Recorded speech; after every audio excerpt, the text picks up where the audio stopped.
जी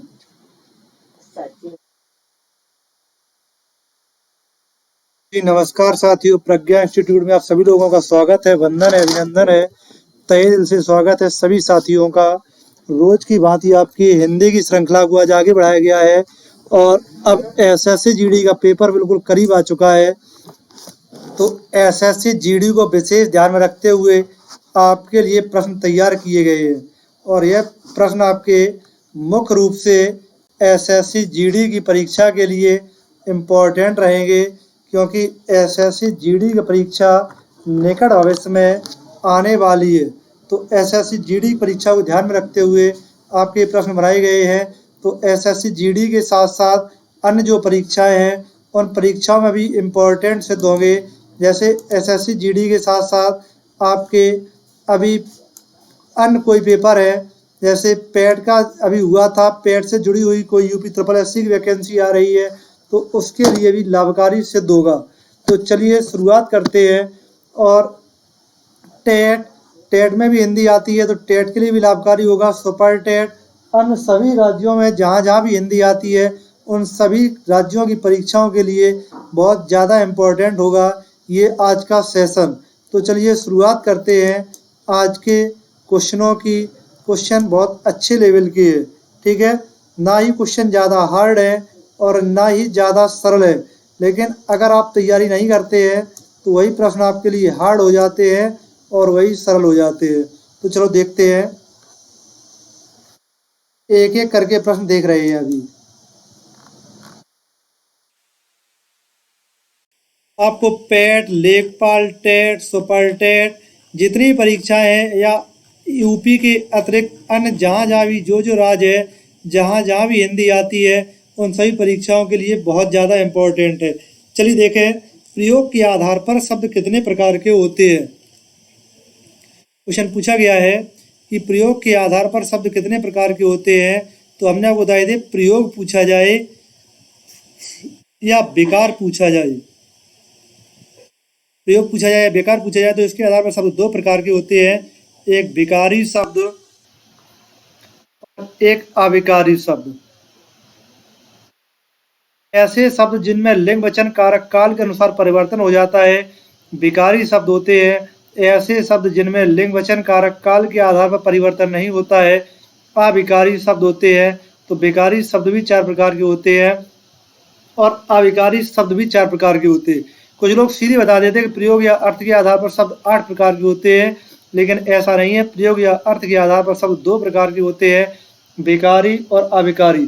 जिन शब्दों में लिंग वचन कारक काल के आधार पर परिवर्तन होता है उन्हें विकारी कहा जाता है, और जिनमें लिंग वचन कारक काल के आधार पर परिवर्तन नहीं होता है अविकारी कहा जाता है। छायादार शब्द किस प्रकार किसका उदाहरण है। देखो, छायादार शब्द छाया और दार दो शब्दों से मिलकर बना है। जब दो भाषाओं के शब्दों से मिलकर बना हो तो ऐसे शब्दों को क्या कहा जाता है, संकर शब्द। इनमें जो छाया है ये संस्कृत का शब्द है और जो दार है ये फारसी का शब्द है। तो छायादार शब्द कैसा हो जाएगा, संकर शब्द हो जाएगा, क्योंकि छाया संस्कृत का है और दार फारसी का है। आगे देखें, निम्नलिखित में से बेकारी शब्द कौन सा है। देखो, बेकारी शब्द का मतलब होता है, अभी जस्ट बताया था हमने, जिन शब्दों में लिंग वचन कारक काल के आधार पर परिवर्तन हो जाए वो सभी शब्द विकारी माने जाते हैं। यहाँ देखो, विकारी शब्द कौन सा है, तो लड़का, लड़का का लिंग बदल कर क्या हो जाएगी, लड़की।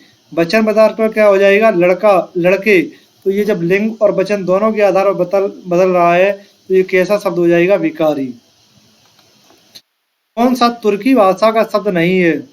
देखो, बावर्ची, दारोगा, बेगम, ये हमने आपको बताए थे। बेगम, बहादुर, बहादुर, लफंगा, फंगा, कालीन, कुली, कुर्की, ये सभी किसके तुर्की भाषाई शब्द होते हैं, लेकिन डेरा तुर्की भाषा का शब्द नहीं है। ठीक है, आगे देखिए, चमचा, चमचा भी तुर्की भाषा का होता है। कैंची, ये बहुत इंपॉर्टेंट शब्द है आपके। निम्नलिखित में ऐसे रूढ़ शब्द कौन सा है? तो ऐसे शब्द जिनमें लिंगवचन कारक का जिन शब्दों के खंड ना हो उन्हें क्या कहा जाता है? रूढ़ शब्द। तो कमल, कमल शब्द के कोई खंड नहीं होते, कमल कैसा हो जाता है? रूढ़ शब्द। पंकज, पंकज कैसा शब्द हो जाता है? योग रूढ़, क्योंकि पंक प्लस जा कीचड़ में जन्म होता है जिसका, अर्थात कमल। जलज, जल प्लस जा, तो ये भी कैसा शब्द हो जाता है? योग रूढ़। विद्यालय, विद्या के लिए आलय, तो ये कैसा शब्द हो जाएगा? यौगिक शब्द हो जाएगा आपका। संकर शब्द क्या होते हैं? तो अभी जस्ट बताया था कि दो भाषाओं से मिलकर बने शब्द। किनसे? दो भाषाओं से मिलकर बने शब्द, भाषाओं से मिलकर बने शब्द, दो भाषाओं से मिलकर बने शब्द संकर शब्द होते हैं। चलिए आगे देखें।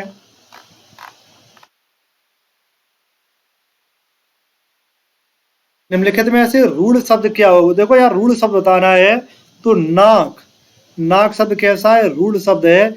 नाक शब्द के कोई खंड नहीं हो सकते। तो हमने आपको बताया जिस शब्द के कोई खंड ना हो वो शब्द कैसा हो जाता है? रूढ़ शब्द हो जाता है।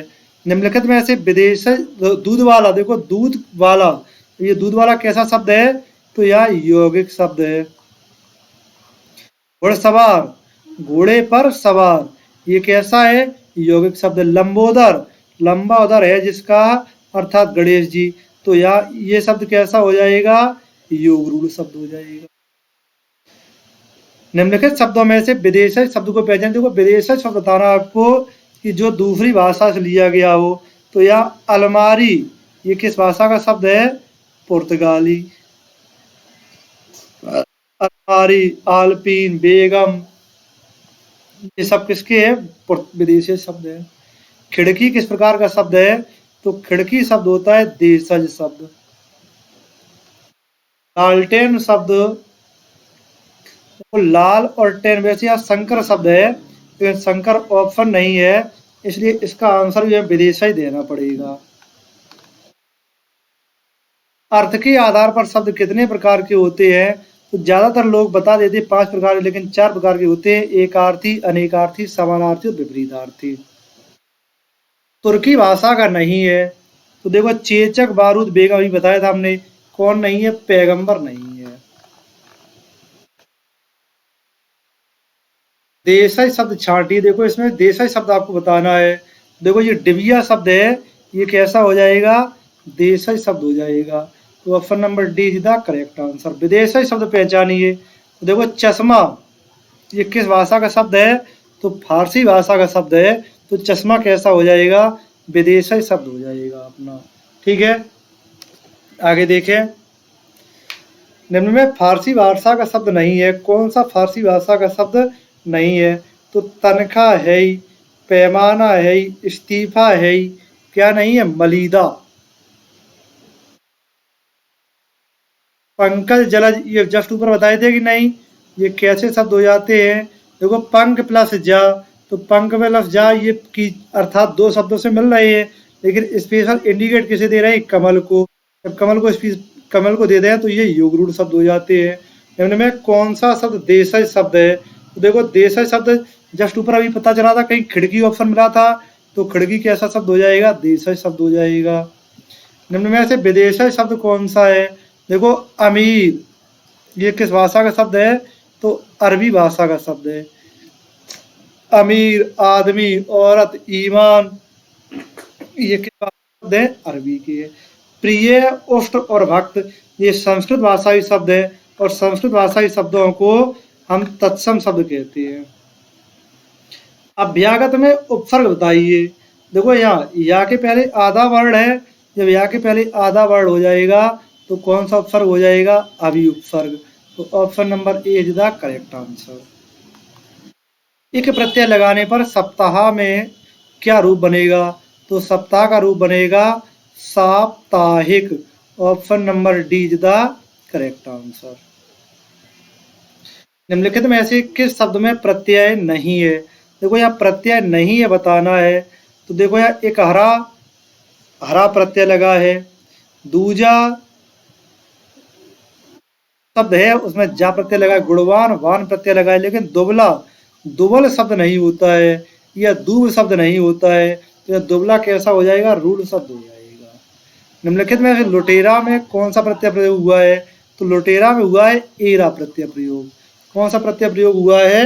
तो एरा प्रत्यय का प्रयोग हुआ है लुटेरा में। विचार में एक प्रत्यय लगाने से क्या बनता है? देखो, जब एक प्रत्यय लगता है तो पहले वाले में जब ई की मात्रा होती है तो ये ऐ में बदल जाती है, तो यहाँ वैचारिक शब्द हो जाएगा। वैचारिक शब्द हो जाएगा। Option number D is the correct answer. कहावत शब्द में प्रत्यय क्या है? देखो, कहना होता है कि नहीं? तो कहना में आवत जुड़ने पर क्या बनती है? कहावत बनती है। तो option number D is the correct answer. मिठास में किस प्रत्यय का प्रयोग है? देखो, मिठास मीठा होता है कि नहीं? तो मीठा में क्या जुड़ा हुआ है? आस प्रत्यय जुड़ा हुआ है। तो option number B is the correct answer. निम्न शब्दों में प्रयुक्त सही उपसर्ग का चयन करो। देखो, उत्कर्ण, जब उत्कर्ण है तो ऑप्शन क्या हो जाएगा? ऑप्शन नंबर डी उत उपसर्ग। आगे देखें, मच्छरदानी में देखो मच्छर शब्द होता है कि नहीं? तो यहाँ प्रत्यय क्या लगा हुआ है? दानी शब्द लगा हुआ है। तो ऑप्शन नंबर डी। सुशिक्षित में उपसर्ग बताएं। देखो, यहाँ शिक्षा होता है मूल शब्द, शिक्षा में सु लगा है उपसर्ग। तो और प्रत्यय अगर पूछा जाए तो इत जुड़ा है प्रत्यय, तब बना है सुशिक्षित। धड़ाक में प्रत्यय क्या हुआ है? तो आक प्रत्यय जुड़ने पर क्या बनता है? धड़ाक। 19 शब्द में उपसर्ग क्या है? तो यह उपसर्ग कट गए हैं, तो लिख लेते हैं उत उपसर्ग है। धन्यवाद। इतिश्री। जो लोग इस चैनल पर नए आए हों कृपया वीडियो को लाइक करें, चैनल को शेयर करें और सब्सक्राइब करें। वीडियो को ज़्यादा से ज़्यादा लोगों तक पहुँचाएं जिससे अन्य लोगों को भी फायदा हो सके। धन्यवाद।